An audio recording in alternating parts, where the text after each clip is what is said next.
आइए आज के क्लास में हड़प्पा सभ्यता का VVI क्वेश्चन का प्रैक्टिस सेट करिए। सारा क्वेश्चन बिहार SSC, बिहार दरोगा और बिहार पुलिस के लिए महत्वपूर्ण होने वाला है। आइए देखते हैं पहला क्वेश्चन क्या है। हड़प्पा सभ्यता का सबसे पूर्वी स्थल कौन सा है? तो हड़प्पा सभ्यता का सबसे पूर्वी स्थल कौन सा है बताइए। तो इसका उत्तर हो जाएगा आलमगीरपुर। कौन सा है पूर्वी स्थल? हड़प्पा सभ्यता का सबसे पूर्वी स्थल कौन सा है? तो आलमगीरपुर हो जाएगा उत्तर। चलिए अगला क्वेश्चन देखिए। हड़प्पा सभ्यता का सबसे पश्चिमी स्थल कौन सा है? तो पूर्वी स्थल हो जाएगा आलमगीरपुर और पश्चिमी स्थल क्या हो जाएगा? तो सुतकांगेडोर। पश्चिमी क्या हो जाएगा? तो सुतकांगेडोर और पूर्वी क्या हो जाएगा? तो आलमगीरपुर। पूर्वी हो जाएगा आलमगीरपुर और पश्चिमी हो जाएगा सुतकांगेडोर। आलमगीरपुर और सुतकांगेडोर। चलिए अगला क्वेश्चन देखिए। हड़प्पा सभ्यता का सबसे दक्षिणी स्थल कौन सा है? तो दायमाबाद। हड़प्पा सभ्यता का दक्षिणी स्थल कौन सा है? तो ये हो जाएगा सबसे दक्षिणी स्थल कौन सा है? तो दायमाबाद। कौन सा है? तो दायमाबाद। सबसे दक्षिणी हो जाएगा दायमाबाद। 10 है दायमा और 10 है दक्षिणी। और आलमगीरपुर क्या हो जाएगा? तो ये हो जाएगा पूर्वी और पश्चिमी हो जाएगा सुतकांगेडोर। सुतकांगेडोर क्या हो जाएगा? तो ये पश्चिमी हो जाएगा। चलिए अगला क्वेश्चन देखिए। सबसे उत्तरी हड़प्पा स्थल कौन सा है? तो सबसे उत्तरी हड़प्पा स्थल मांडू है। क्या है? तो मांडू है। सबसे उत्तरी हड़प्पा स्थल कौन सा है? तो इसका उत्तर बताइए। तो मांडू है। कौन सा है? तो मांडू। माथा पर मतलब है तो मांडू। चलिए भारत में खोजा गया सबसे बड़ा हड़प्पा स्थल कौन सा है? तो भारत में खोजा गया सबसे बड़ा हड़प्पा स्थल कौन सा है? तो ये राखीगढ़ी है। कौन सा है? तो राखीगढ़ी है। भारत में खोजा गया सबसे बड़ा हड़प्पा स्थल है। चलिए अगला क्वेश्चन। जल प्रबंधन की दृष्टि से सबसे उन्नत स्थल कौन सा है? जल प्रबंधन की दृष्टि से सबसे उन्नत स्थल कौन सा है? जल प्रबंधन की दृष्टि से सबसे उन्नत स्थल कौन सा है? तो ये धौलावीरा है। कहाँ है? कौन है? जल प्रबंधन से दृष्टि से तो कौन सा है? तो ये धौलावीरा है। चलिए जहाँ विशाल स्नानागार मिला वह स्थल कौन सा है? तो ये है मोहनजोदड़ो। जहाँ विशाल स्नानागार मिला वह स्थान कौन सा है? तो ये मोहनजोदड़ो है। कौन है? तब मोहनजोदड़ो। क्या मिला है? तब विशाल स्नानागार मिला है वहाँ पर। चलिए अगला क्वेश्चन देखिए। अग्निकुंड किस स्थल से मिले हैं? तो अग्निकुंड कालीबंगा के राजस्थान के कालीबंगा से मिले हैं। कहाँ से मिले हैं? तो अग्निकुंड कहाँ से मिले हैं? तो राजस्थान के कालीबंगा से मिले हैं। चलिए जूते हुए खेत के प्रमाण कहाँ से मिले हैं? तो जूते हुए खेत के प्रमाण और अग्निकुंड कहाँ से मिले हैं? तो ये कालीबंगा से मिले हैं। कालीबंगा कहाँ पड़ता है? तो कालीबंगा राजस्थान में पड़ता है। सारा क्वेश्चन ध्यान से देखते चलिए। चलिए अगला क्वेश्चन। मकान उद्योग के लिए प्रसिद्ध स्थल कौन सा है? तो चनहुदड़ो। मकान उद्योग के लिए प्रसिद्ध स्थल कौन सा है? मकान और उद्योग के लिए प्रसिद्ध नगर कौन सा है? तो इसका उत्तर हो जाएगा चनहुदड़ो। कौन हो जाएगा? तो चनहुदड़ो। मकान और उद्योग के लिए प्रसिद्ध नगर कौन है? तो चनहुदड़ो है। बंदरगाह का स्पष्ट प्रमाण कहाँ से मिला? बंदरगाह का स्पष्ट प्रमाण कहाँ से मिला? तो ये लोथल से मिला था। लोथल कहाँ है? तो लोथल गुजरात में है। कहाँ है लोथल? तो लोथल गुजरात में है। लोथल किस नदी के किनारे है? तो लोथल भोगवा नदी के किनारे है। किस नदी के किनारे है लोथल? तो जो लोथल है वो भोगवा नदी के किनारे है। कहाँ पड़ता है? तो लोथल गुजरात में पड़ता है। चलिए अगला क्वेश्चन देखिए।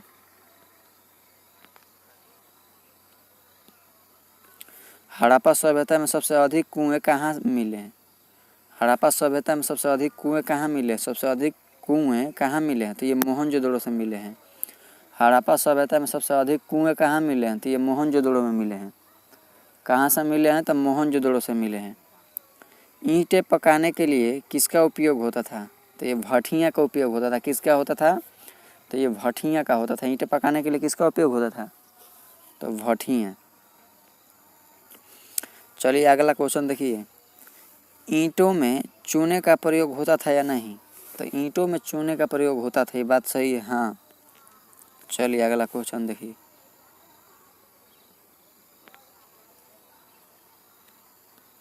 हड़प्पा सभ्यता के नगर किस आकृति के थे?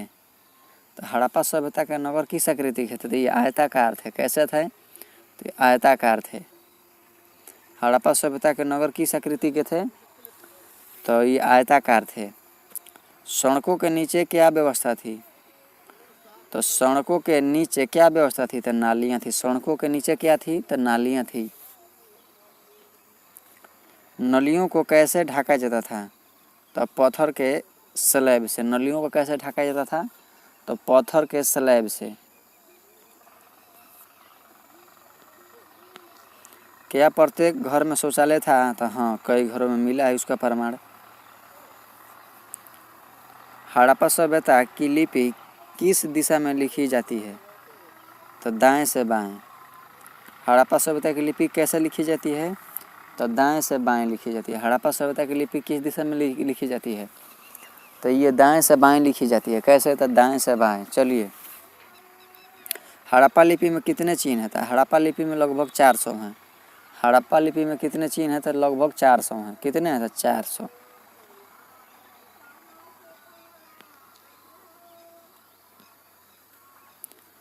लिपि पढ़ी क्यों नहीं जा सकी?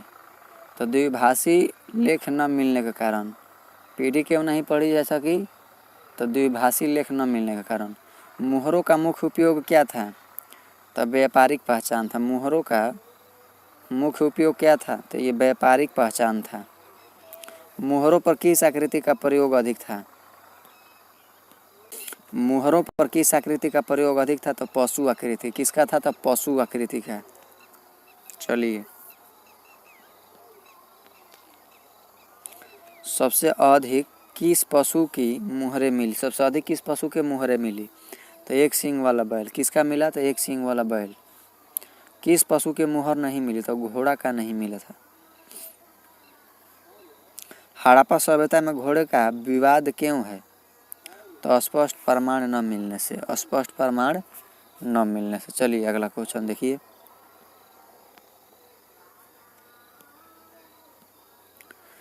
कांसे का निर्माण किससे होता था? तो कांसे का निर्माण तांबा और टीन से होता था। किससे होता था? कांसे का निर्माण तांबा और टीन से होता था। किससे होता था? तांबा और टीन से। तांबा कहाँ से लाया जाता था? तांबा राजस्थान से लाया जाता था। कहाँ से लाया जाता था तांबा? तो तांबा राजस्थान से लाया जाता था। सोना कहाँ से लाया जाता था? सोना कर्नाटक से। तांबा राजस्थान से।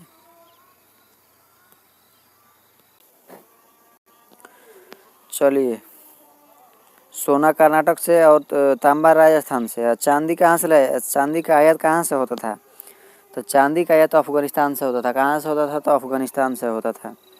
हड़प्पा सभ्यता के लोग किस धातु से अनजान थे? तो हड़प्पा सभ्यता के लोग लोहा से अनजान थे। किस धातु से अनजान थे? तो ये लोहा से अनजान थे। चलिए, अगला क्वेश्चन देखिए। माप तौल प्रणाली कैसी थी? तो माप तौल प्रणाली कैसी थी? तो ये पूर्णतः मानकीकृत। माप तौल प्रणाली कैसी थी? तो ये पूर्णतः मानकीकृत। माप तौल कैसी थी? पूर्णतः मानकीकृत। चलिए, अगला क्वेश्चन देखिए।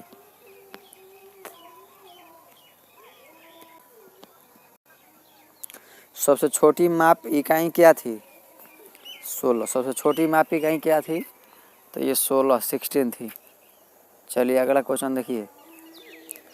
बाट किस आकृति के होते थे? बाट घनाकार होते थे। कैसे होते थे? तो घना। अगला क्वेश्चन है कि बाट किस आकृति के होते थे? बाट घनाकार होते थे। कैसे होते थे? तो बाट घनाकार होते थे। बाट किस आकृति के होते थे? बाट घनाकार होते थे। चलिए, अगला क्वेश्चन देखिए। हड़प्पा सभ्यता में कृषि किस पर निर्भर थी? हड़प्पा सभ्यता में कृषि किस पर निर्भर थी? तो बाढ़ के जल पर। बाढ़ के जल पर क्या निर्भर थी? तो कृषि थी हड़प्पा सभ्यता में। चलिए,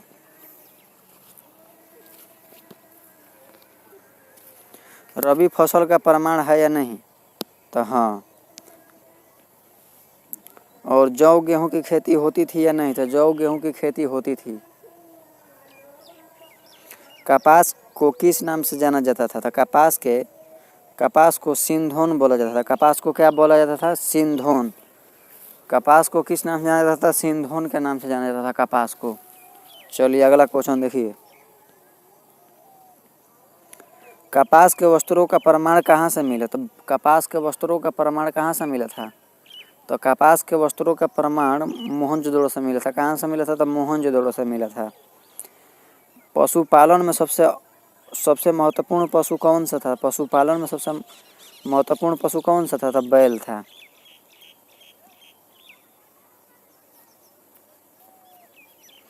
ऊँट का प्रयोग होता था या नहीं? तो ऊँट का प्रयोग होता था।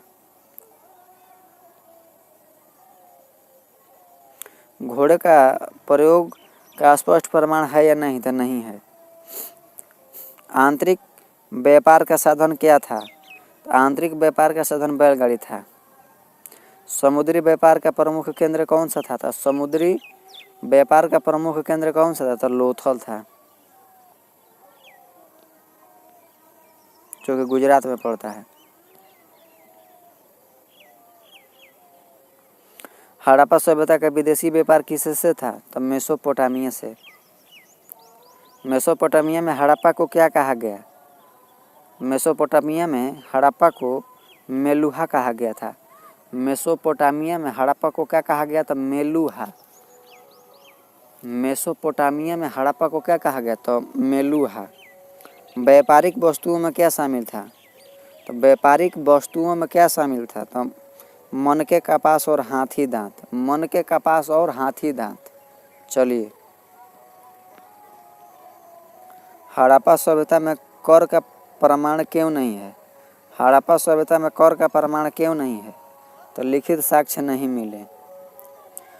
प्रशासनिक व्यवस्था कैसी थी? तो प्रशासनिक व्यवस्था अत्यंत संगठित थी। कैसी थी? तो अत्यंत संगठित।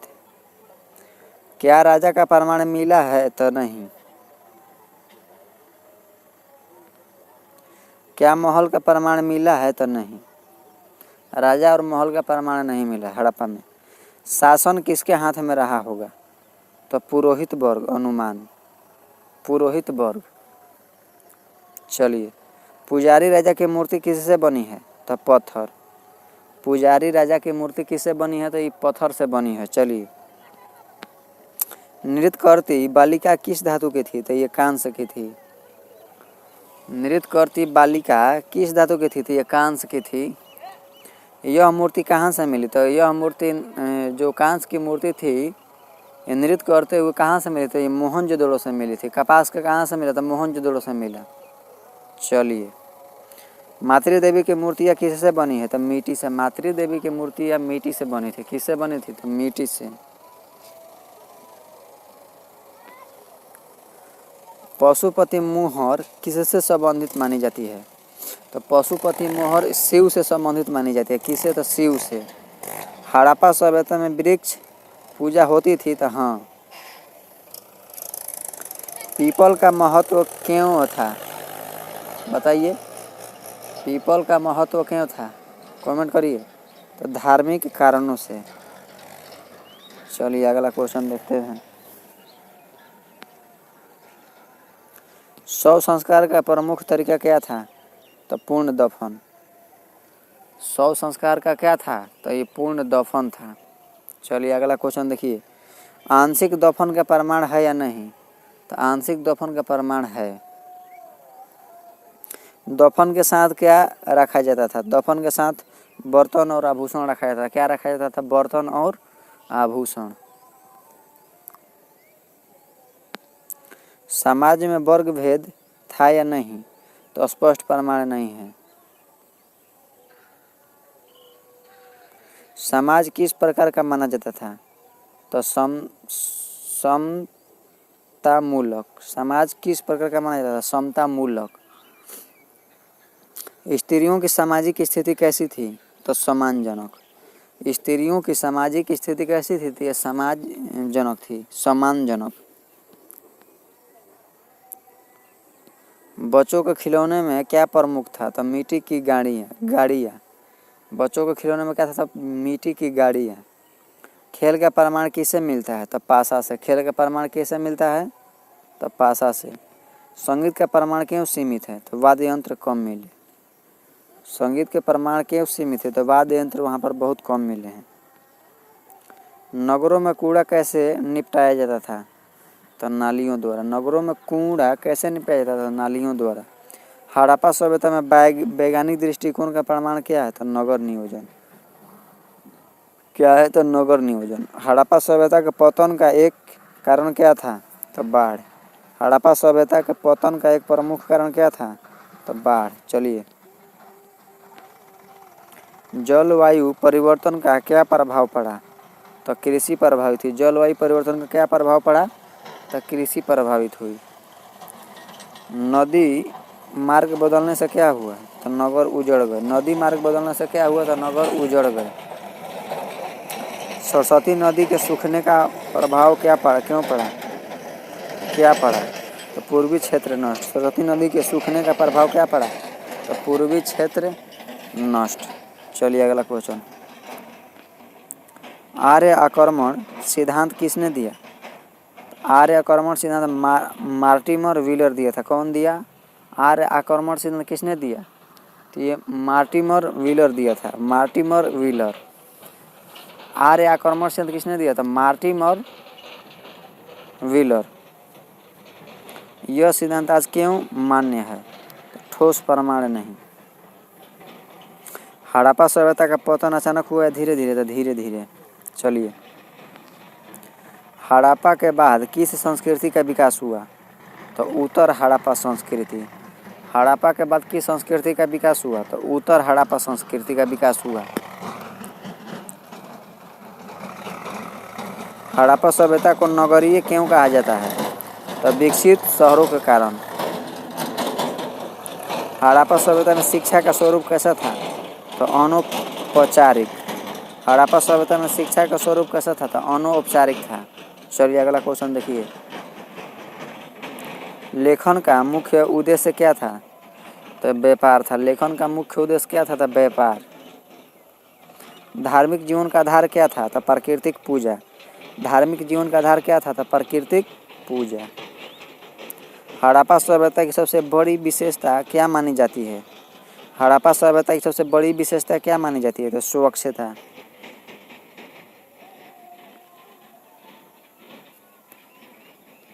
आधुनिक नगरों से इसकी तुलना क्यों की जाती है? तो योजनाबद्ध संरचना।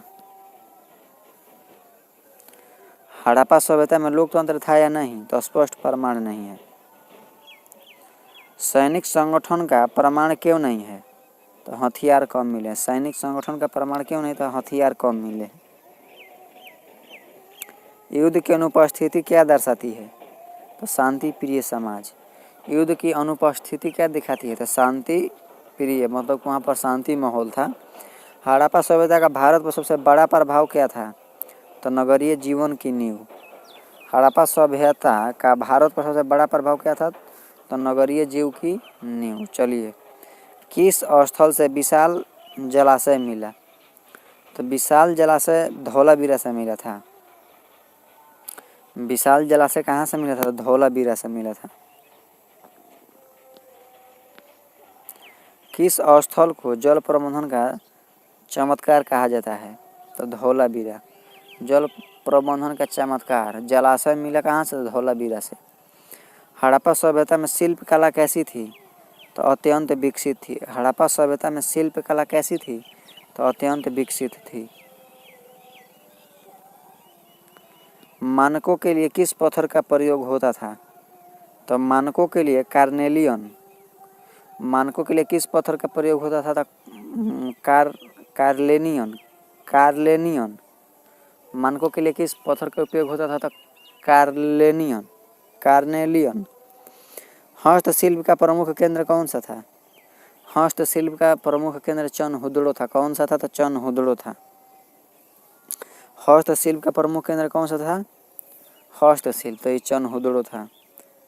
हड़प्पा सभ्यता की अर्थव्यवस्था किस पर आधारित थी? तो ये कृषि और व्यापार पर थी। किस पर थी? तो कृषि और व्यापार पर थी। चलिए, हड़प्पा सभ्यता में सिक्कों का अभाव क्यों था? तो वस्तु विनिमय प्रथा। हड़प्पा सभ्यता का अध्ययन क्यों महत्वपूर्ण है? तो प्रारंभिक शहरी जीवन समझने के लिए। हड़प्पा सभ्यता का अध्ययन क्यों महत्वपूर्ण है? तो प्रारंभिक शहरी जीवन समझने के लिए। चलिए, यह सभ्यता किस महाद्वीप में फैली थी? तो यह सभ्यता एशिया में फैली थी। किस में फैली थी? तो एशिया में। यह सभ्यता किस में फैली थी? तो एशिया में। हड़प्पा सभ्यता भारतीय इतिहास में किस स्थान पर है? तो प्रथम नगरीय सभ्यता। हड़प्पा सभ्यता भारतीय इतिहास में किस स्थान पर है? तो प्रथम नगरीय सभ्यता। चलिए, हड़प्पा सभ्यता का सबसे अस्थायी योगदान क्या था? हड़प्पा सभ्यता का सबसे अस्थायी योगदान क्या था? तो नगर नियोजन और स्वच्छता। नगर नियोजन और स्वच्छता। हड़प्पा सभ्यता का सबसे अस्थायी योगदान क्या था? तो नगर नियोजन और स्वच्छता। चलिए, मिलते हैं नेक्स्ट वीडियो में। बाकी के लिए जय हिंद। हमारे चैनल को सब्सक्राइब करें और वीडियो को शेयर करें। एक एक वीडियो को 2-2 बार जरूर देखें।